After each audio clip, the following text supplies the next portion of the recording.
आता सविस्तर बातमीपत्र। उपमुख्यमंत्री एकनाथ शिंदे यांनी दहशतवाद्यांच्या हल्ल्यात मृत्युमुखी पडलेल्या हेमंत जोशी, संजय लेले आणि अतुल मोने यांच्या कुटुंबियांची भेट घेतली आहे आणि यावेळी त्यांनी पीडित कुटुंबियांचे अनुभव जाणून घेतले। अत्यंत दुर्दैवी घटना। जोशी, लेले आणि मोने हे नातेवाईकच होते। तिघेही कुटुंब गेले होते आणि त्यांच्या समोर घडलेला सगळा घटनाक्रम त्यांच्या तोंडून ऐकल्यानंतर अंगावर शहारे आले असं त्यांनी म्हटलं।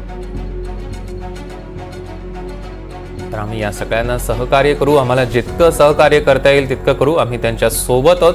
हेमंत जोशी माझं भाषण बघायचे, हे त्यांच्या परिवारानं मला सांगितलं, ते मला फॉलो करायचे, माझ्याबद्दल त्यांना फार आपुलकी होती असं देखील शिंदे म्हणालेले आहेत।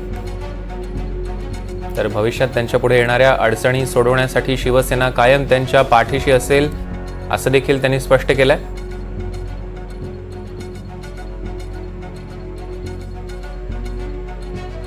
भावना व्यक्त केलेली आहे आणि आता या जोशी परिवार फॅमिली आहे, लेले आणि मोने हे नातेवाईकच होते आणि 3 फॅमिलीज गेल्या होत्या आणि त्यांच्या समोरचं सगळे घटनाक्रम